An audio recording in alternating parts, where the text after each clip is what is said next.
ನಮಸ್ಕಾರ ನ್ಯೂಸ್ 18 ಡಿಜಿಟಲ್ಗೆ ಸ್ವಾಗತ. ನಾನು ಚೈತ್ರ ಹರೀಶ್. ಹೊಸ ವರ್ಷಾಚರಣೆಗೆ ಸಿಲಿಕಾನ್ ಸಿಟಿಯ ಗಲ್ಲಿ ಗಲ್ಲಿಗಳು ಕೂಡ ಸಜ್ಜಾಗಿವೆ. ಸಾರ್ವಜನಿಕರ ಸಂಭ್ರಮದ ವೇಳೆ ಯಾವುದೇ ಅಹಿತಕರ ಘಟನೆಗಳು ನಡೆಯದಂತೆ ಖಾಕಿ ಈಗಾಗಲೇ ಕಟ್ಟೆಚ್ಚರ ವಹಿಸಿದೆ. ಹಾಗಾದ್ರೆ ಸಿಟಿಯಲ್ಲಿ ಹೊಸ ವರ್ಷದ ಸ್ವಾಗತಕ್ಕೆ ತಯಾರಿ ಹೇಗಿದೆ, ಪೊಲೀಸರ ಸಿದ್ಧತೆಗಳು ಯಾವ ರೀತಿ ಇದೆ ಎಲ್ಲವನ್ನ ಇವತ್ತಿನ ಡಿಜಿಟಲ್ ಕಂಟೆಂಟ್ ನಲ್ಲಿ ನೋಡ್ತಾ ಹೋಗೋಣ. ಆದ್ರೆ ನೀವಿನ್ನು ನ್ಯೂಸ್ 18 ಯೂಟ್ಯೂಬ್ ಚಾನೆಲ್ ಅನ್ನ ಸಬ್ಸ್ಕ್ರೈಬ್ ಮಾಡಿಲ್ಲ ಅಂದ್ರೆ ಲೈಕ್ ಮಾಡಿ, ಶೇರ್ ಮಾಡಿ, ಸಬ್ಸ್ಕ್ರೈಬ್ ಮಾಡಿ. ಹೊಸ ವರ್ಷ ಬಂತಂದ್ರೆ ಸಿಲಿಕಾನ್ ಸಿಟಿ ಜನರಿಗೆ ಅದೇನೋ ಜೋಶ್. ಎಣ್ಣೆ, ಪಾರ್ಟಿ, ಡ್ಯಾನ್ಸ್ ಅಂತೆ, ಕೇಕ್ ಕಟ್ ಮಾಡೋದು, ಈ ರೀತಿಯಾಗಿ ಸಂಭ್ರಮಾಚರಣೆ ಹೆಚ್ಚಾಗಿರುತ್ತೆ. ಪ್ರತಿ ವರ್ಷದಂತೆ ಈ ಬಾರಿಯೂ ಕೂಡ ಹೊಸ ವರ್ಷದ ಸ್ವಾಗತಕ್ಕೆ ಪಾರ್ಟಿ ಪ್ರಿಯರ ಹಾಟ್ಸ್ಪಾಟ್ ಆಗಿರುವಂತಹ ಎಂಜಿ ರಸ್ತೆ, ಬ್ರಿಗೇಡ್ ರಸ್ತೆ, ಚರ್ಚ್ ಸ್ಟ್ರೀಟ್, ಕೋರಮಂಗಲದಲ್ಲಿ ಭರ್ಜರಿ ಸಿದ್ಧತೆಗಳು ಕೂಡ ನಡೀತಾ ಇವೆ. ಹೊಸ ವರ್ಷದ ಸಂಭ್ರಮಾಚರಣೆಯಲ್ಲಿ ಯಾವುದೇ ಅಹಿತಕರ ಘಟನೆಗಳು ನಡೀಬಾರ್ದು ಅಂತ ಪೊಲೀಸ್ ಇಲಾಖೆ ಈಗಾಗಲೇ ಎಲ್ಲಾ ರೀತಿಯ ತಯಾರಿಯನ್ನ ಕೂಡ ಮಾಡಿಕೊಂಡಿದೆ. ಇದಕ್ಕಾಗಿ ಬಿಬಿಎಂಪಿ, ಅಗ್ನಿಶಾಮಕ ದಳ, ಬೆಸ್ಕಾಂ, ಬಿಎಂಟಿಸಿ, ಮೆಟ್ರೋ ಅಧಿಕಾರಿಗಳ ಜೊತೆ ಈಗಾಗಲೇ 3 ಸುತ್ತಿನ ಸಭೆಯನ್ನ ಕೂಡ ನಡೆಸಲಾಗಿದೆ. ಇಂದಿರಾನಗರ, ಕೋರಮಂಗಲ ಹಾಗೂ ಅಧಿಕ ಜನ ಸೇರುವಂತಹ ಎಂಜಿ ರಸ್ತೆ, ಬ್ರಿಗೇಡ್ ರಸ್ತೆಯಲ್ಲಿ ಹೆಚ್ಚಿನ ಭದ್ರತೆಯನ್ನ ಕೈಗೊಳ್ಳಲಾಗಿದೆ. ಮಹಿಳಾ ಸುರಕ್ಷತೆಗೆ ಐಲ್ಯಾಂಡ್ಗಳನ್ನ ಸ್ಥಾಪಿಸಿದ್ದಾರೆ ಪೊಲೀಸರು. ವಾಚ್ ಟವರ್ ಇರಬಹುದು, ಶ್ವಾನದಳ, ಸಿಸಿಟಿವಿ, ಡ್ರೋನ್ ಕ್ಯಾಮೆರಾ ಮೂಲಕ ಸಾರ್ವಜನಿಕರ ಮೇಲೆ ನಿಗಾ ವಹಿಸೋದಕ್ಕೆ ಎಲ್ಲಾ ರೀತಿಯ ತಯಾರಿಯನ್ನ ಮಾಡಿಕೊಂಡಿದ್ದಾರೆ. ಮಹಿಳಾ ಸುರಕ್ಷತೆಗೆ ಐಲ್ಯಾಂಡ್ ಅನ್ನ ಸ್ಥಾಪಿಸಿರುವಂತಹ ಪೊಲೀಸರು ವಾಚ್ ಟವರ್, ಶ್ವಾನದಳ, ಸಿಸಿಟಿವಿ, ಡ್ರೋನ್ ಕ್ಯಾಮೆರಾ ಮೂಲಕ ನಿಗಾ ವಹಿಸಲಿದ್ದಾರೆ. ಡಿಸೆಂಬರ್ 31ರಂದು ಮಧ್ಯರಾತ್ರಿ 1 ಗಂಟೆವರೆಗೆ ಮಾತ್ರ ನ್ಯೂ ಇಯರ್ ಸೆಲೆಬ್ರೇಷನ್ಗೆ ಪೊಲೀಸರು ಅವಕಾಶವನ್ನ ನೀಡಿದ್ದಾರೆ. ಅಲ್ಲದೆ ಯಾರು ಕೂಡ ಎಂಜಿ ರಸ್ತೆ, ಬ್ರಿಗೇಡ್ ರಸ್ತೆ, ಕ್ಲಬ್ ಮತ್ತೆ ಪಬ್, ರೆಸ್ಟೋರೆಂಟ್ಗಳಲ್ಲಿ ಫೇಸ್ ಮಾಸ್ಕ್ಗಳನ್ನ ಧರಿಸೋದನ್ನ ನಿಷೇಧ ಮಾಡಲಾಗಿದೆ.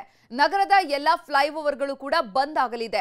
ಇನ್ನು ಬೈಕ್ಗಳಲ್ಲಿ ಪದೇ ಪದೇ ಓಡಾಟವನ್ನ ಮಾಡುವಂಥದ್ದು, ವಿಶ್ ಮಾಡೋ ಬರದಲ್ಲಿ ಕೂಗಾಡ್ಕೊಂಡು ಎಲ್ಲ ಸಾರ್ವಜನಿಕರಿಗೆ ತೊಂದರೆ ಕೊಡುವಂಥದ್ದು, ಪಿಪಿಗಳನ್ನ ಊದುವಂಥದ್ದು, ಮಕ್ಕಳಿಗೆ, ವೃದ್ಧರಿಗೆ, ಹೆಣ್ಣು ಮಕ್ಕಳಿಗೆ ತೊಂದರೆಯನ್ನ ಕೊಡೋದು, ಅವ್ರ ಜೊತೆ ಅನುಚಿತವಾಗಿ ವರ್ತನೆಯನ್ನ ತೋರೋದು ಮಾಡಿದ್ರೆ ಅದಕ್ಕೆ ತಕ್ಕ ಪರಿಣಾಮವನ್ನ ಕೈಗೊಳ್ಳಬೇಕಾಗುತ್ತೆ ಅಂತ ಪೊಲೀಸರು ಎಚ್ಚರಿಕೆಯನ್ನ ಕೂಡ ನೀಡಿದ್ದಾರೆ. ಇದರ ಜೊತೆಗೆ ಕುಡಿದು ವಾಹನವನ್ನ ಓಡಿಸಿದ್ರೆ ಲೈಸೆನ್ಸ್ ಸೀಸ್ ಆಗಲಿದೆ, ಎಚ್ಚರ ವಹಿಸಬೇಕಿದೆ. ಇನ್ನು ಎಂಜಿ ರಸ್ತೆಯಿಂದ ಅನಿಲ್ ಕುಂಬ್ಳೆ ಸರ್ಕಲ್ ಇರಬಹುದು, ಮತ್ತೆ ಮೇಯೋ ಹಾಲ್ ಬಳಿ ಇರುವಂತಹ ರೆಸಿಡೆನ್ಸಿ ರಸ್ತೆ ಜಂಕ್ಷನ್ ವರೆಗೆ ವಾಹನ ಸಂಚಾರ ನಿಷೇಧವಾಗಲಿದೆ. ಬ್ರಿಗೇಡ್ ರಸ್ತೆಗೆ ಕಾವೇರಿ ಎಂಪೋರಿಯಂನಿಂದ ಹಿಡಿದು ಆ ಕಡೆ ಎಂಟ್ರಿ ಆಗಬಹುದು. ಮತ್ತೆ ಏಕಮುಖ ಸಂಚಾರ ವ್ಯವಸ್ಥೆಯನ್ನ ಮಾಡೋದಕ್ಕೆ ಸೂಚನೆಯನ್ನು ನೀಡಲಾಗಿದೆ. ಹೆಚ್ಚು ಜನಸಂದಣಿ ಇರೋದ್ರಿಂದ ಕೇವಲ ಬಂದು ಇಳಿಯಲು ಮಾತ್ರ ಅವಕಾಶವನ್ನ ಇಲ್ಲಿ ನೀಡಲಾಗಿದೆ. ಇನ್ನು ವಾಪಸ್ ಹೋಗಬೇಕು ಅಂದ್ರೆ ಟ್ರಿನಿಟಿ ಸರ್ಕಲ್, ಕಬ್ಬನ್ ಪಾರ್ಕ್ಗೆ ಹೋಗಬೇಕಾಗುತ್ತೆ.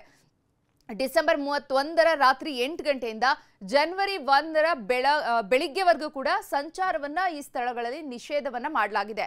ನ್ಯೂ ಇಯರ್ಗೆ ನಗರದಾದ್ಯಂತ ಪೊಲೀಸರ ಕೋಟೆಯೇ ನಿರ್ಮಾಣವಾಗಿದೆ. 2 ಹೆಚ್ಚುವರಿ ಪೊಲೀಸ್ ಆಯುಕ್ತರು, 1 ಜಂಟಿ ಪೊಲೀಸ್ ಆಯುಕ್ತರು, 15 ಡಿಸಿಪಿಗಳು, 44 ಎಸಿಪಿಗಳು, 135 ಇನ್ಸ್ಪೆಕ್ಟರ್ಗಳು ಸೇರಿದಂತೆ ಒಟ್ಟು 11,830 ಪೊಲೀಸರನ್ನ ಹೊಸ ವರ್ಷದ ಭದ್ರತೆಗಾಗಿ ನಿಯೋಜನೆ ಮಾಡಲಾಗಿದೆ. ಇನ್ನು ನ್ಯೂ ಇಯರ್ ದಿನ ಎಂಜಿ ರಸ್ತೆ, ಚರ್ಚ್ ಸ್ಟ್ರೀಟ್ ಹಾಗೂ ಬ್ರಿಗೇಡ್ ರಸ್ತೆಯಲ್ಲಿ ಸೇಫ್ಟಿ ದೃಷ್ಟಿಯಿಂದ ನೆಲಮಹಡಿ ಅಂಡರ್ ಪಾಸ್ಗಳನ್ನು ಬಂದ್ ಮಾಡುವಂತೆ ಬ್ರಿಗೇಡ್ ರೋಡ್ ಅಸೋಸಿಯೇಷನ್ ಕೂಡ ಸಲಹೆಯನ್ನ ನೀಡಿತ್ತು. ಹೊಸ ವರ್ಷಾಚರಣೆಯ ಹಿನ್ನೆಲೆ ಡಿಸೆಂಬರ್ 31ರ ರಾತ್ರಿ 2 ಗಂಟೆವರೆಗೆ ಮೆಟ್ರೋ ಓಡಾಟದ ಅವಧಿಯನ್ನ ವಿಸ್ತರಣೆ ಮಾಡಲಾಗಿದೆ.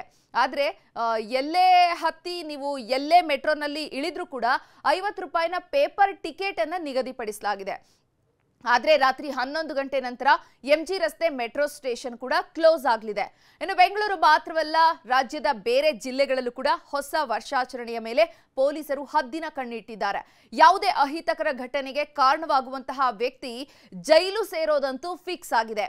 ಹೊಸ ವರ್ಷಾಚರಣೆ ಹಿನ್ನೆಲೆ ಹುಬ್ಬಳ್ಳಿಯಲ್ಲಿ ಮಾದಕ ವ್ಯಸನಿಗಳ ಮೇಲೆ ಪೊಲೀಸರು ಹದ್ದಿನ ಕಣ್ಣಿಟ್ಟಿದ್ದಾರೆ. ಅದರಿಂದ ಇವತ್ತು ಹಳೆ ಸಿಎಆರ್ ಮೈದಾನದಲ್ಲಿ 500ಕ್ಕೂ ಹೆಚ್ಚು ಮಾದಕ ವ್ಯಸನಿಗಳ ಪರೇಡ್ ನಡೆಸಲಾಗಿದೆ. ಈ ವೇಳೆ ಮಾದಕ ವ್ಯಸನಿಗಳಿಗೆ ತರಾಟೆಗೆ ತೆಗೆದುಕೊಂಡಿದ್ದಾರೆ ಪೊಲೀಸ್ ಆಯುಕ್ತರು. ಇನ್ನು ಗಾಂಜಾ ತಗೊಂಡ್ರೆ ಸಾಯ್ತೀರಾ ಅಂತ ಎಚ್ಚರಿಕೆಯನ್ನ ಕೂಡ ಕೊಟ್ಟಿದ್ದಾರೆ. 3 ದಿನ ರಜೆ ಜೊತೆಗೆ ವರ್ಷಾಂತ್ಯದ ಹಿನ್ನೆಲೆ ಕಾಫಿ ನಾಡಿಗೆ ಪ್ರವಾಸಿಗರ ದಂಡೇ ಹರಿದು ಬರ್ತಾ ಇದೆ. ರಾಜ್ಯದ ಅತಿ ಎತ್ತರದ ಶಿಖರ ಮುಳ್ಳಯ್ಯನಗಿರಿಯಲ್ಲಿ ಜನಸಾಗರವೇ ಸೇರಿತ್ತು.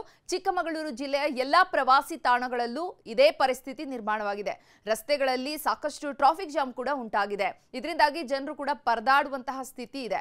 ಇನ್ನು ಹೊಸ ವರ್ಷಾಚರಣೆಗೆ ಸಾಂಸ್ಕೃತಿಕ ನಗರಿ ಮೈಸೂರು ಕೂಡ ಸಜ್ಜಾಗಿದೆ. ಈ ಮಧ್ಯೆ ವಿಜಯನಗರದ ಯೋಗ ನರಸಿಂಹಸ್ವಾಮಿ ದೇವಸ್ಥಾನದಲ್ಲಿ ಭಕ್ತರಿಗೆ ಹಂಚೋದಕ್ಕೆ 2 ಲಕ್ಷ ಲಡ್ಡುಗಳನ್ನ ತಯಾರು ಮಾಡಿದ್ದಾರೆ. 100 ನುರಿತ ಬಾಣಸಿಗರಿಂದ 2 ಲಕ್ಷ ಲಡ್ಡುಗಳನ್ನು ತಯಾರು ಮಾಡಲಾಗಿದ್ದು, ಇದಕ್ಕಾಗಿ 100 ಕ್ವಿಂಟಾಲ್ ಕಡಲೆ ಹಿಟ್ಟು, 10,000 ಲೀಟರ್ ತೈಲ, 200 ಕ್ವಿಂಟಾಲ್ ಸಕ್ಕರೆಯನ್ನು ಬಳಸಲಾಗಿದೆ. ಒಟ್ನಲ್ಲಿ ಸರ್ಕಾರ, ಪೊಲೀಸ್ ಇಲಾಖೆಯ ಕಟ್ಟೆಚ್ಚರ ಮಾತ್ರವಲ್ಲ, ಜನರು ಕೂಡ ಸಂಭ್ರಮಾಚರಣೆ ಹೆಸರಲ್ಲಿ ಎಲ್ಲೆ ಮೀರದಂತೆ ವರ್ತಿಸಬೇಕಿದೆ.